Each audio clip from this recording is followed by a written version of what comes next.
Hey everybody, if you're watching the video, I'm doing a little night recording here. That's why it's a little bit dark, but I am here today with Jeff Smith, the KPI Guy. Jeff is on record as the most successful author in history on KPI and business management. He's a motivational speaker. He's a business trainer. We recorded this interview last year before I went on my first seasonal break, and I planned on getting him sooner. But that just didn't work out. I am glad to have him here with us. He's got a lot of valuable information. So without further ado, let's get to the interview.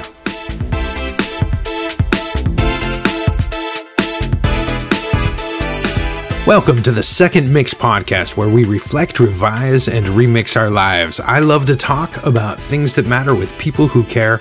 And I'm here today with a dose of self-development to help make you better, stronger, and wiser.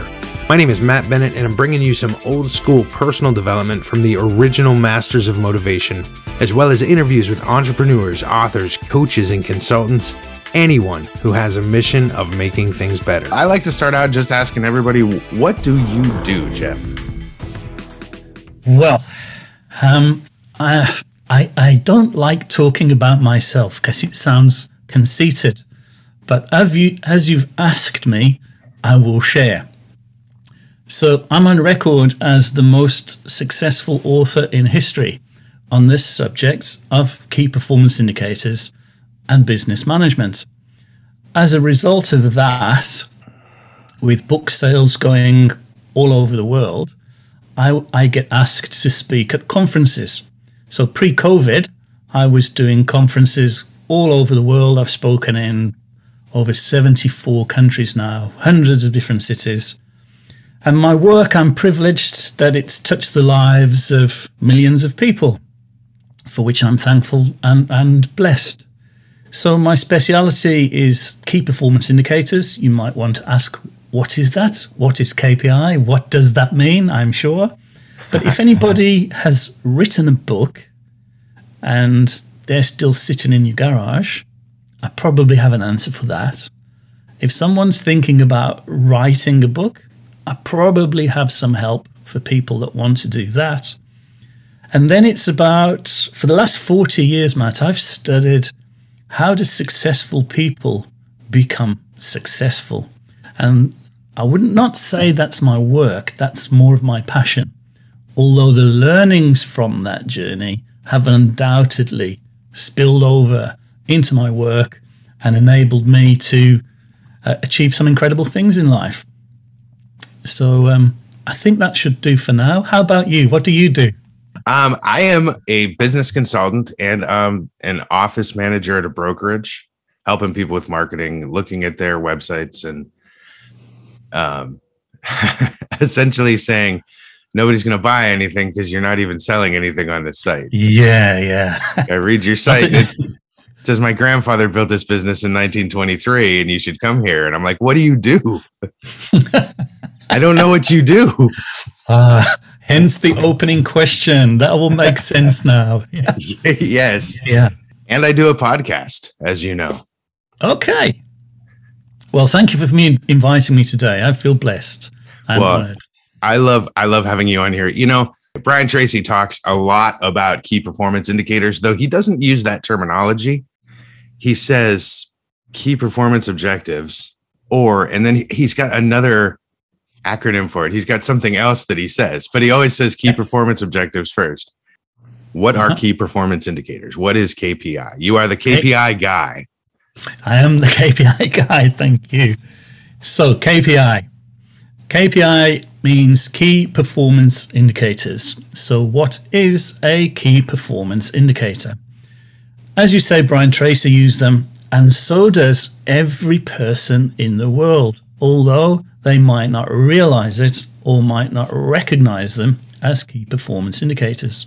So what they are, they help you understand where you are on a particular journey, whether that's on your goal for success, whatever it might be. It helps to plot where you want to be, but more importantly, they ask you questions about how are you doing on your route to success. Now, that probably doesn't mean much, so let me put it into an everyday context, if I may, Matt. Have you ever sat in a motor car? Yes, of course. Yes, I have. So when you look at the dashboard, that is a KPI dashboard. So it tells you things that are going on, not only with the engine, but the environment, and your sat-nav tells you things like that. So sat-nav, for instance, you'll put in your destination. It will know where you are because of the triangulation of the GPS. It will then tell you, if you continue at your current speed, what time you will arrive. It will tell you where you are en route, how long it will take you, how far you are into your journey, and all of those things are key performance indicators. Now, why are the three letters KPI on the lips of every successful business person in the world? And that's because the top achievers in the world, particularly, they use key performance indicators to provide them with their roadmap to success with business strategy, and business management. So if you buy and sell a product, for instance, you'll have a buying price and a selling price, and then a gross profit of $10 or whatever it is you're selling. And then you'll convert that into a percentage, which might be 30%. So that percentage number is a key performance indicator. And Matt, as you are into marketing, you, of course, will use many key performance indicators, won't you? Yes. So just to bring this into context a little more, can I ask you, what key performance indicators do you use in marketing, especially when you're looking at people's website, and what do they mean? What's their usefulness? Well, when you are checking out, let's say, someone's website, you would say, okay, how many people visited? How many of those visitors clicked the, let's say, sign up for our free email? How many people clicked it? And then how many people actually entered their email and clicked go? And then downstream, out of all the emails that you sent all of those people, how many people purchased anything? How many people, you can see now amazing KPIs in email. You can say how many people saved this to a different folder, how many people clicked on the link from the email, how many people deleted the email, how many people didn't even open the email. Yeah. So all of those things, and thank you for those wonderful examples, all of those things are key performance indicators, and we all use them throughout our life many times a day. Okay. But business is highly focused on them. So how do you know which KPIs are the most important ones to go for?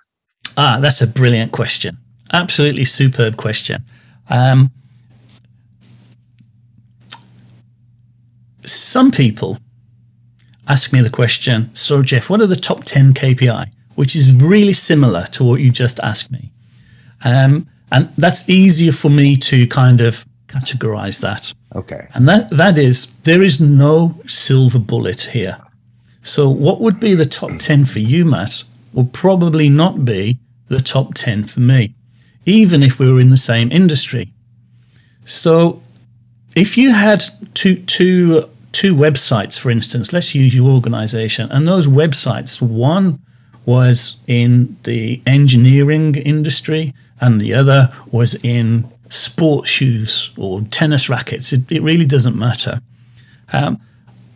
They would both be in a different stage of development. So the organization itself would be in a different stage of development. And therefore, the things that they're interested in and the things that they need to achieve would also be different. In addition to that, the people within those organizations have different levels of development themselves. So you need the right key performance indicators for who you are as a person and your stage of development, matched with the right key performance indicators for the business that you're in, the journey line that you're on, the timeline that you need to achieve things, and the state of development that company is in. Now, here's the interesting thing, Matt. I go into companies all over the world and they say, Jeff, can you create a KPI dashboard for me? And I'll say, sure. What's the level of development of the people in your organization to understand key performance indicators? Because one thing that has to happen first, everyone must speak the same language. Now, I don't mean English or any Spanish or anything. What I mean is, if someone says the word efficiency, everyone in the organization has to know what efficiency means in that particular organization. Because as a word, it doesn't mean anything. If you say our efficiency is 60%, I say, okay, go be more efficient. What does that mean? It doesn't mean anything, exactly. right? Yeah. Yes. So it's about understanding what's the mathematics behind this efficiency key performance indicator, and then understanding where are the key drivers that make a difference to it. And people have to understand, especially the ones working in the area of influence, what it is they're responsible for and when they have to do what they are responsible for. So that's the first thing. And then the other thing is, once you've put together, let's say, 10 or 15 key performance indicators for the whole organization, in 12 months' time, Matt, do you think they would have the same objectives? No. No. So therefore, the KPI dashboard needs to change with the changing objectives of the organization. Right. Yeah. So there is no top 10. It's only for you to assess what you need right now, today, to get you to where you want to be. And the tools that you used 2 or 3 years ago certainly would not be the same and the right tools today if your objectives has changed. And let's take COVID. We're right in the thick of it. So the stuff that we needed to measure 3 years ago is completely different now, especially with marketing and online stuff. We need to be much more savvy about what's going on, even more so because the world has gone online because of COVID. So, and how we do that and how we measured it has changed. Customer facing, retail organizations, it's all changed again. So KPI dashboards have completely changed. So the top 10 of today in one organization would have been a very different top 10 from 3 years ago. Okay. All right. I do want to take a shift for a little bit, but sure. But I do want to clarify, when you say KPI dashboard, yeah, are you talking about, are we using an Excel spreadsheet, or is this just a mental thing, or is this just a piece of paper with the, what do you mean when you say dashboard specifically? Okay. It could be all of those things, Matt. It's whatever works for you.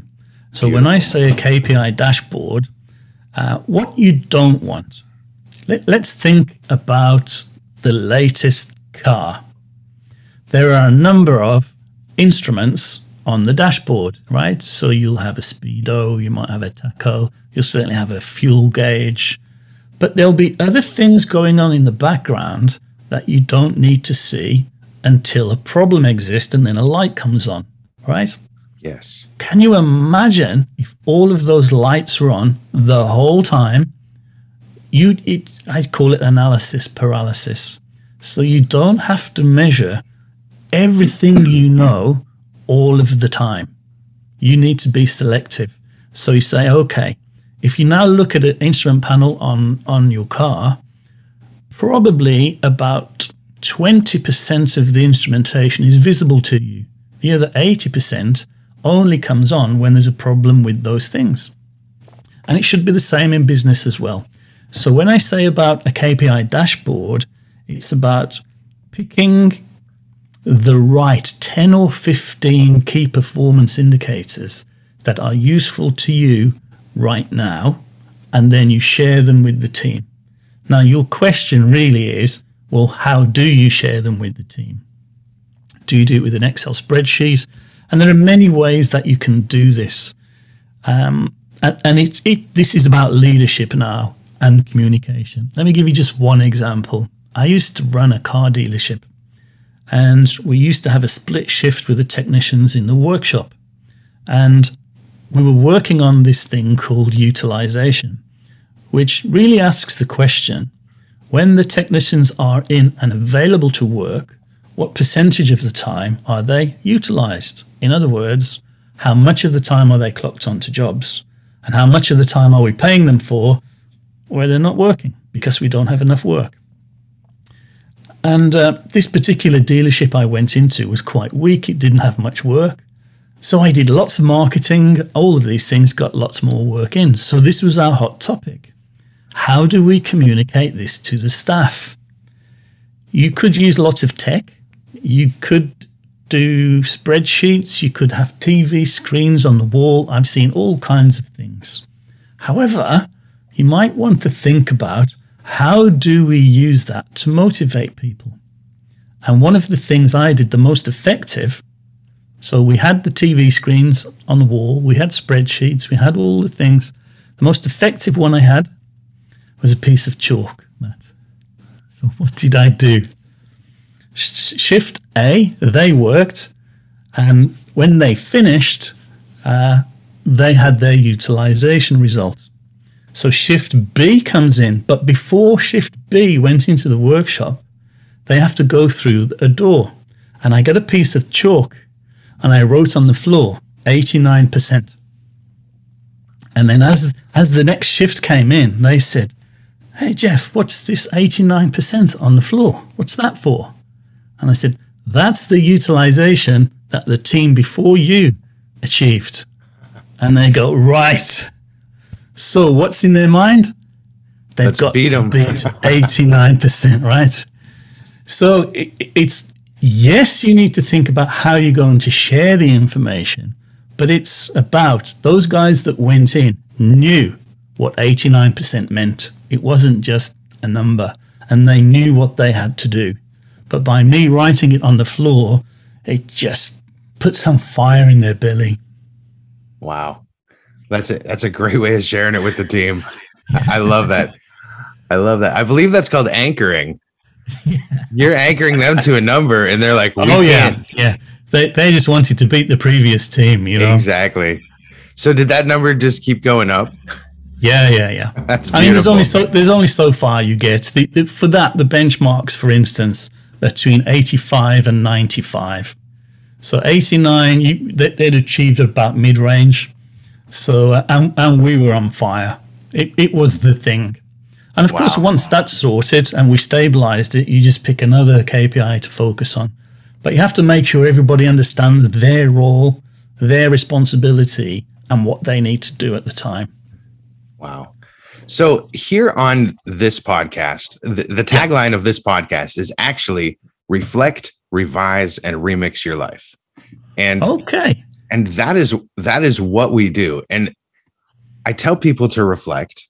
And I guess when you're reflecting, you're really looking for KPIs. You're saying, did I overeat today? Did I do my exercises? Did I work hard at work? Did I read any books to make myself better? Did I do anything to improve my life based on my goals? Yeah. So KPIs really in business and in life seem to be a framework for reflection. Absolutely right. Yeah. And absolutely. So have you ever used these in application to just your life goals, the things that you want to get done? I don't know whether you were smiling, but when you noticed me smiling, but when you gave the name of the podcast, I was smiling ear to ear. And this is because for at least 40 years now, I think it's longer than that, about 40 years, I've been studying successful people. So I've shared this stage with Brian Tracy a couple of times. Okay. So I've met some real famous people. I've met some multimillionaires. I was born a lovely family, great parents. They looked after me real well, but we had no money and didn't understand what success was. And then I decided to pursue successful people to find out what is it that successful people do to become successful? So I found out after interviewing 325 millionaires, multimillionaires, because I initially thought success was all about money, right? It isn't. It isn't. However, that was the beginning of my journey. And then what I found out, all of these people do 11 things in common.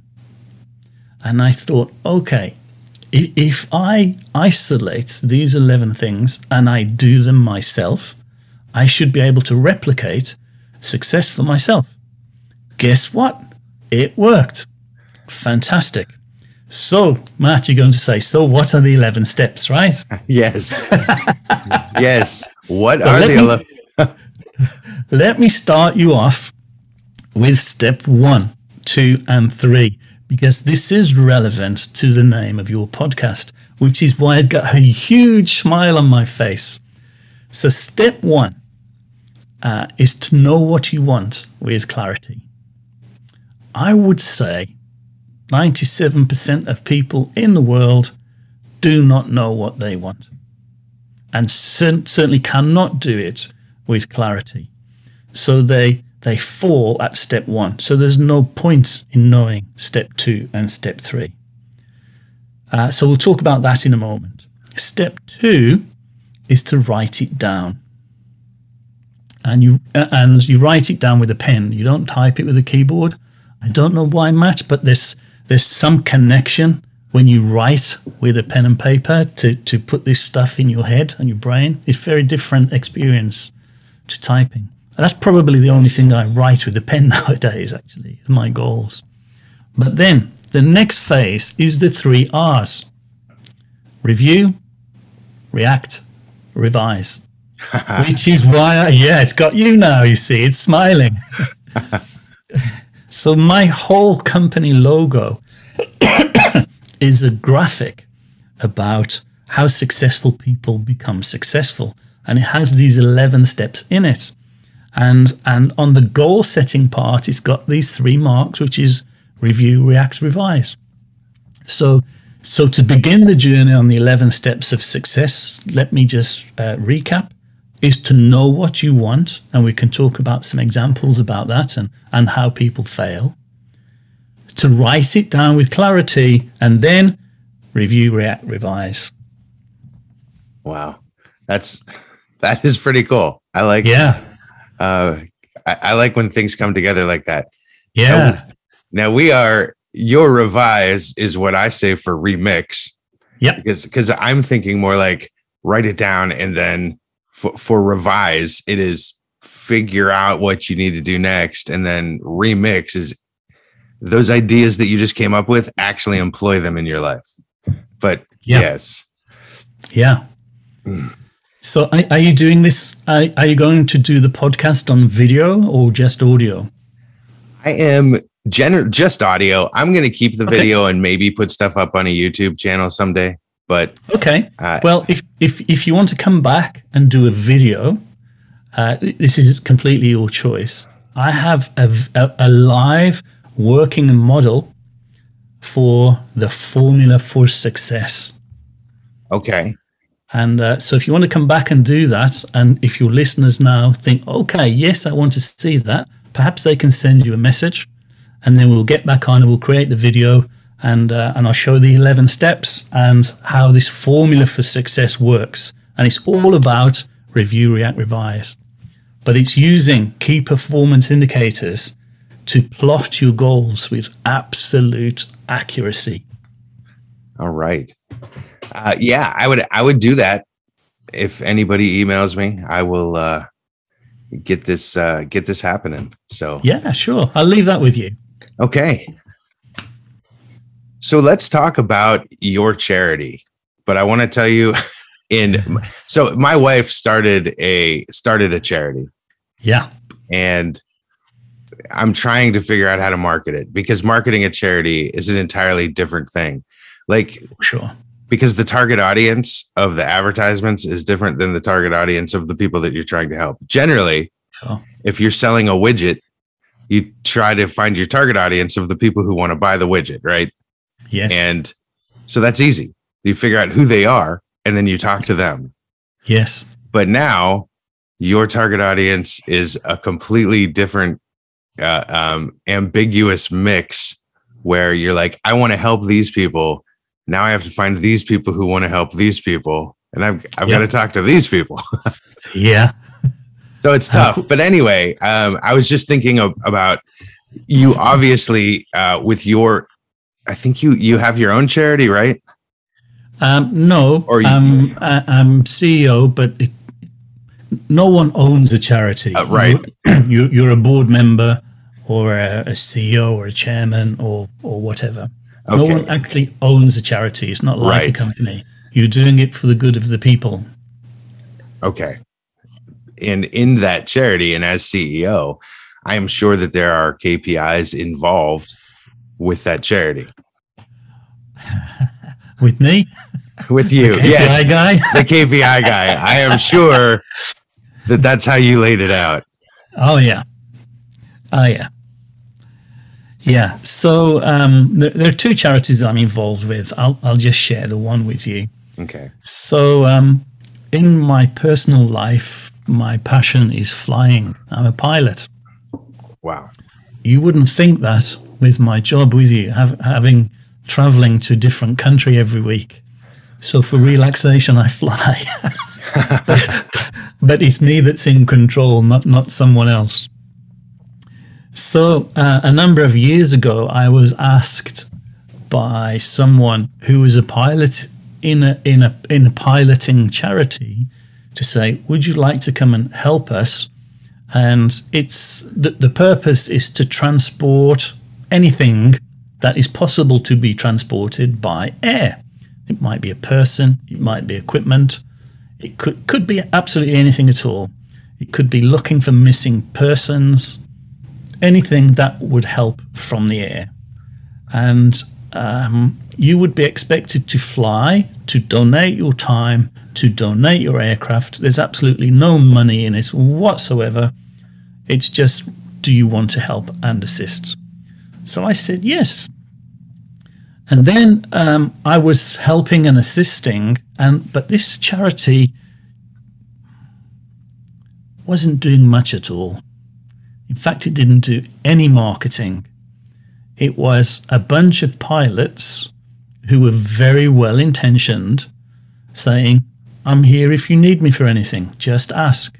And of course, they're invisible and no one asks. So very few missions are being flown. So they were thinking about closing it down. And then someone saw one of my videos on my website and said, oh, Jeff, you're into business strategy and things. And you are you fly for a hobby. And I said, yes. So well, most of the people in this organization, they're ex-fighter pilots or airline captains who also fly. None of them have any business acumen, but they're incredible pilots. And I said, yeah, I can understand that. And they said, will you come and have a chat at one of our meetings because we're deciding whether we continue with this charity or not. We want some business advice. I said, sure. So I went along. I won't say much about it other than American Airlines is not run by pilots, is it, Matt? No, it is not. And this charity was being run by pilots. So that's why it wasn't working. So they were all working in their business. No one was working on their business. So I said, okay, what you actually need is a CEO. You need a proper board of directors. You need a marketing director. You need training.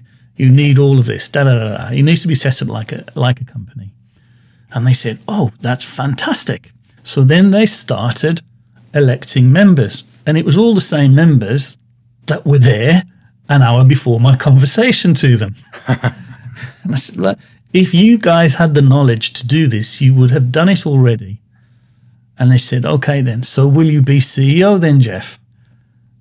And I said, I hadn't seen that one coming. However, if I am going to be CEO, here's my first ruling.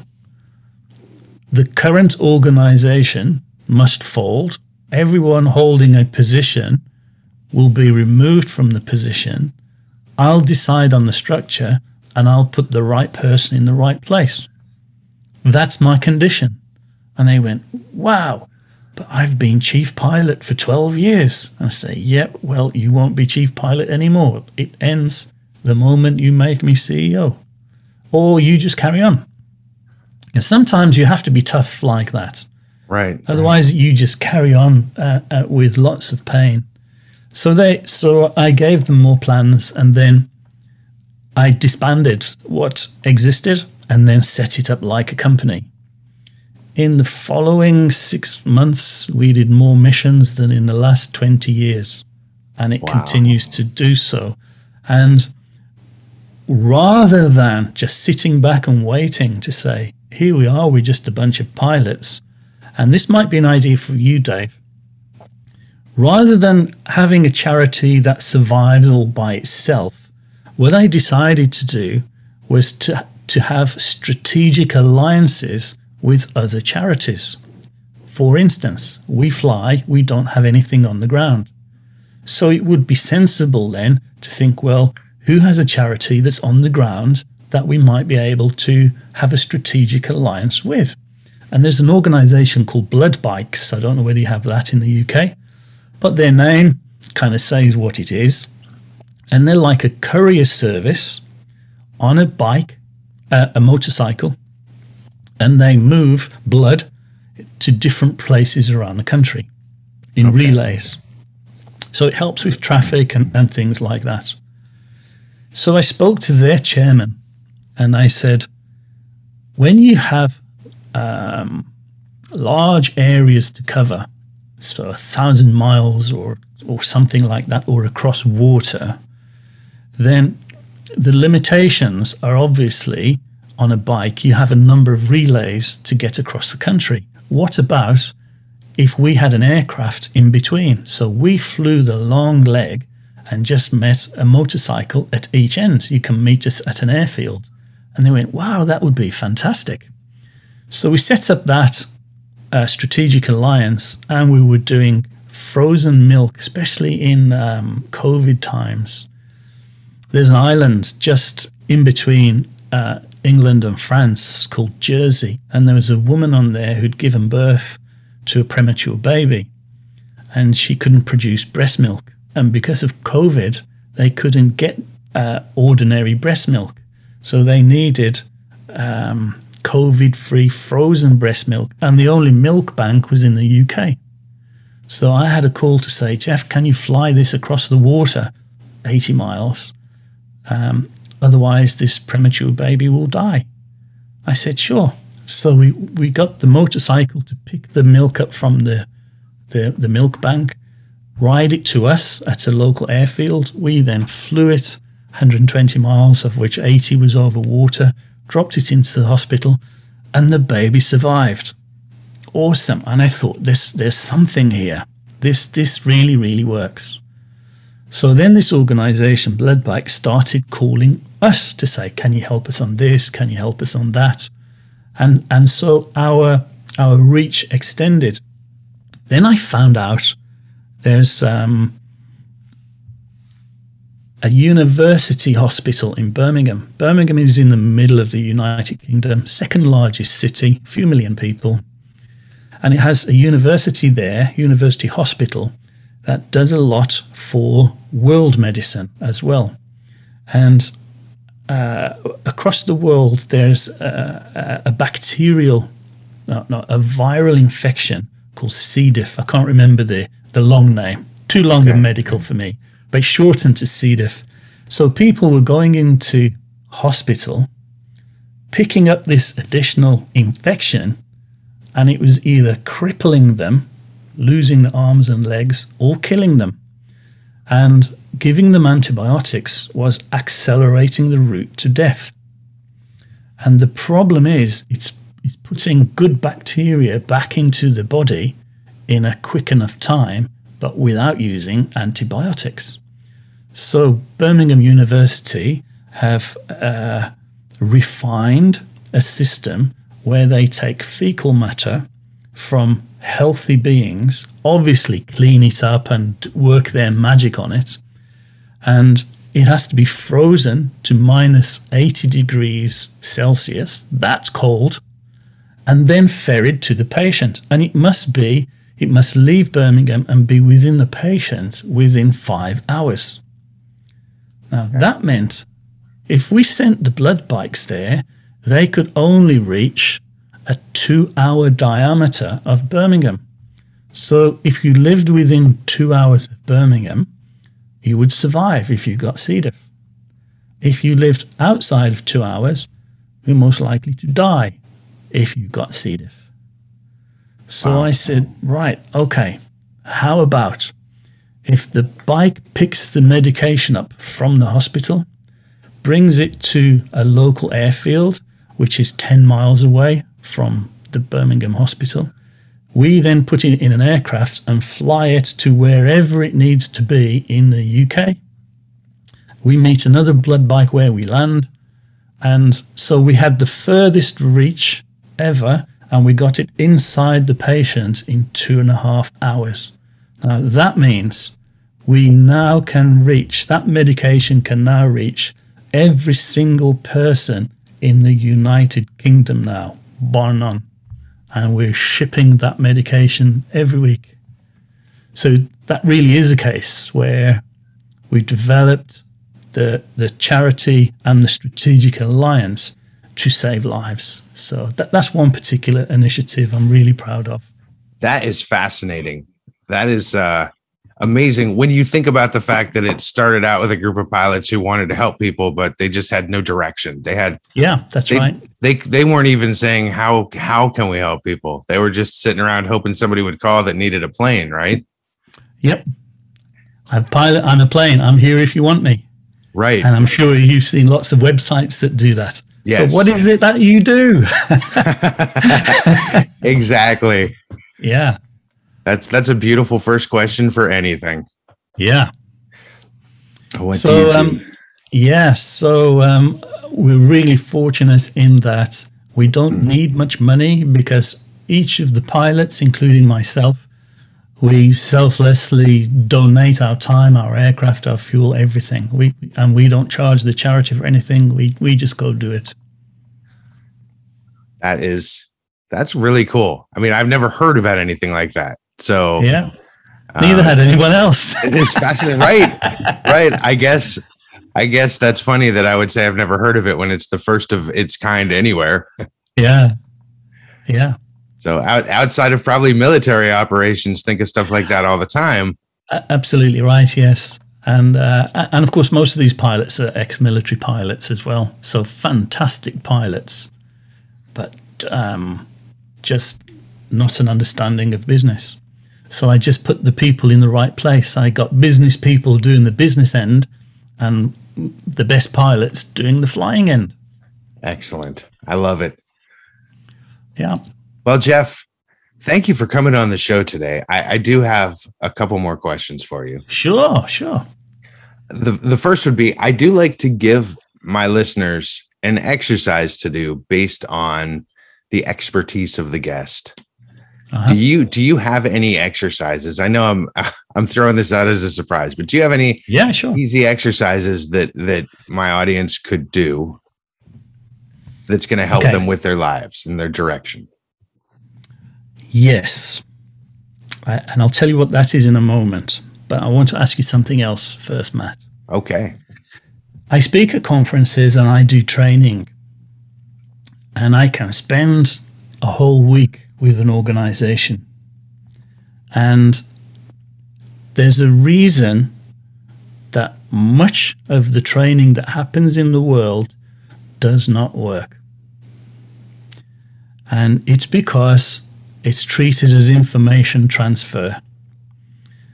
So I do on many occasions give exercises on training courses, but the thing that will lead to success is not the knowledge, it's the implementation of it.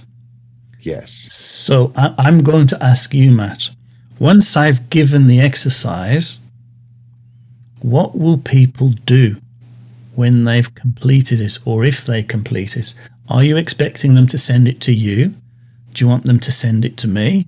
Or are you just going to leave people to decide whether they want to do the exercise or not? There's one back at you, sir. In general, I give the exercise, or my guest gives an exercise, and then we talk about it in my Facebook group. We talk about, did you do the exercise this week? And let's say 5% of my listeners will engage and do it. Okay. And that's one of my KPIs is to figure out how to get up to 10% right now, because that'll double the amount of listeners who are actually doing the exercises.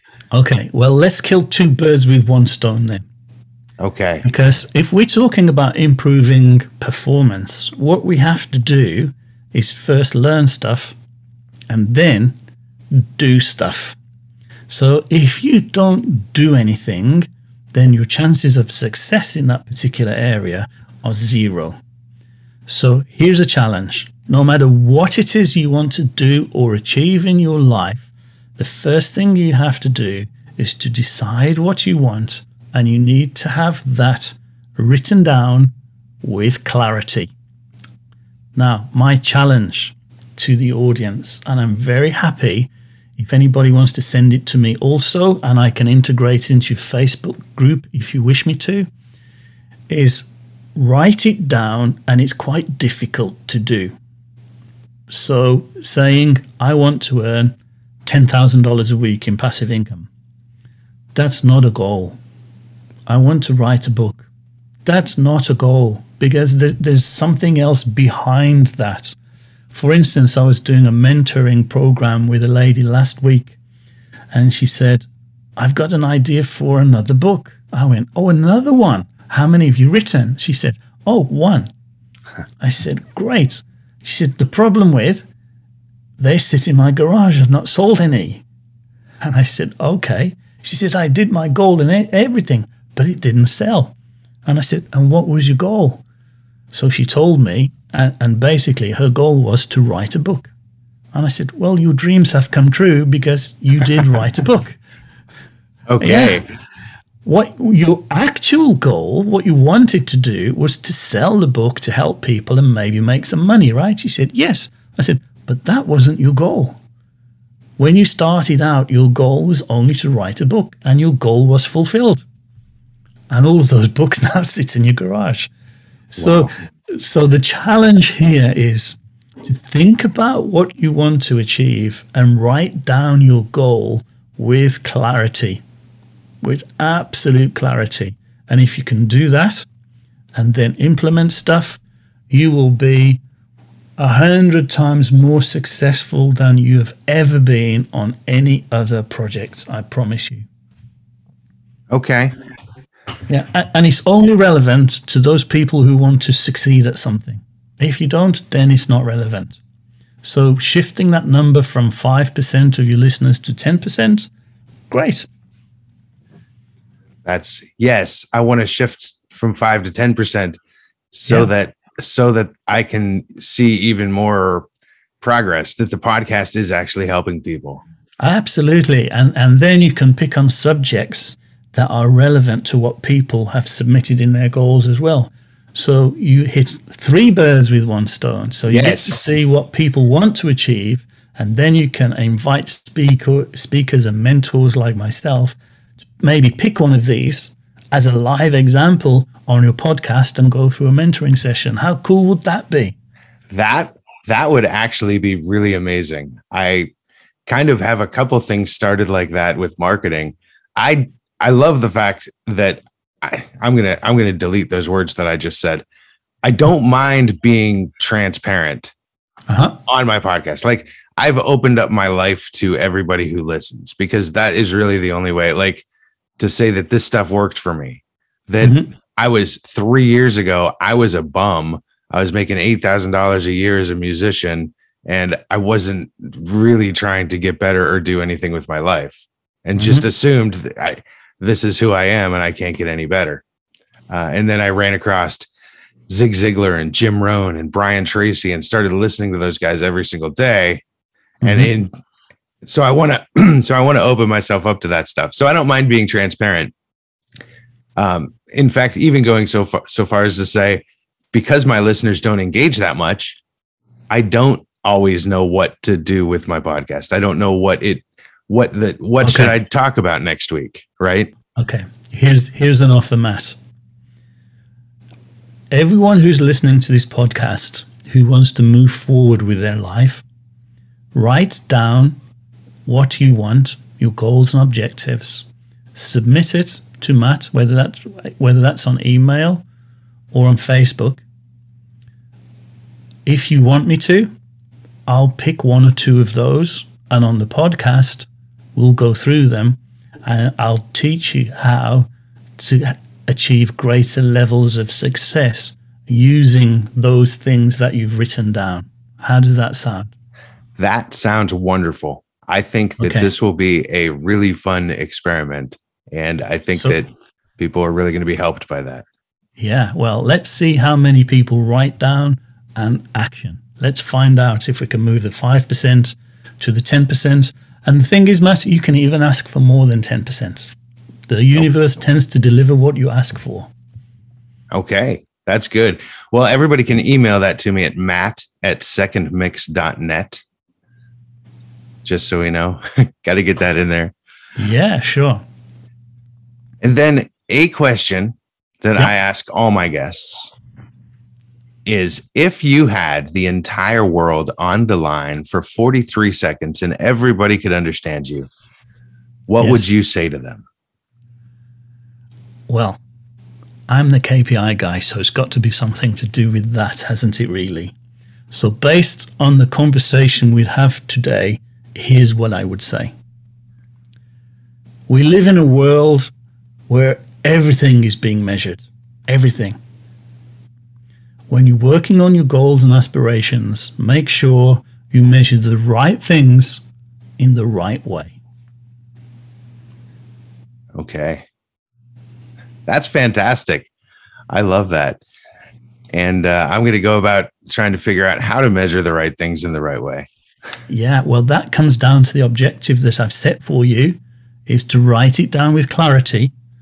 And then when we've done it, then we can start looking and integrating what things you need to know, and then what things you need to do to bring those goals and aspirations into reality. So I kind of tried to hook the two things together there.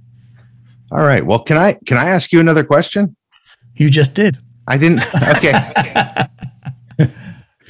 Then may I ask you two more, starting now? Yeah, go ahead. Go ahead. All right. So when you talk about writing down with clarity, I mean, how deep do you go? Like I have a goal.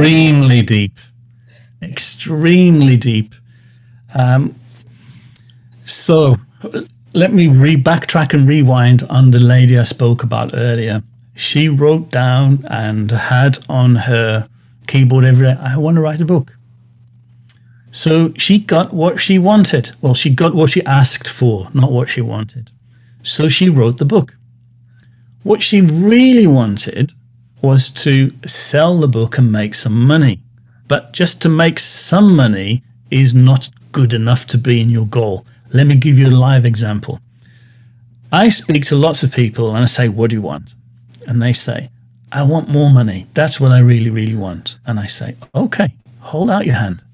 I'll put my hand in my pocket, Matt, and I'll give them $1 bill. And I say, there you go. Your dreams are fulfilled. You now have more money. And they said, oh, no, I want more than that. And I said, but you were not specific, were you? You asked for more money, and here you are. You now have more money. If you'd have said, and this is what successful people do, Matt, with their goal setting, I want $1 million. I want to see $1 million on my bank statement. I want to see it there on midday on June the 9th, 2022. And that's what my goal is. Can you see how that's completely different to saying, I want more money? Yes. So how deep do you go? You go as deep as you possibly can go with as much clarity as you possibly can. Let me give you an example. If you went into a restaurant, most of them have a nice big menu, and you said, "Can I have a meal, please?" What do? They show you, they point to the menu. Yeah. So what you have to do in writing your goals, you're asking the universe to provide for you. And if you just say general things, non-specific, they can't give it to you. So you have to go as deep as you can, with as much clarity as you can, without any ambiguity. And if you look at a restaurant menu, there's probably 50 dishes on there. And the reason is because all of those 50 dishes are completely different. And you read them all, it gets your taste buds going, you want to know all of the ingredients.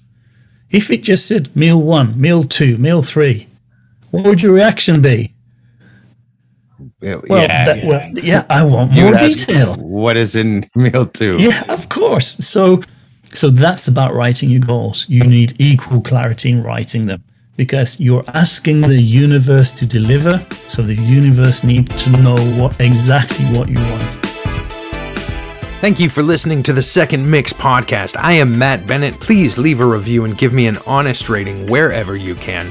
Subscribe on your favorite platform to hear the latest episodes. You can send an email to matt@secondmix.net or go to secondmix.net to read the blog, check out the resources, buy me a cup of coffee, and you can even leave me a voicemail right there on the site. Take steps that will make your week incredible and keep reflecting, revising, and remixing your life. I'll see you soon.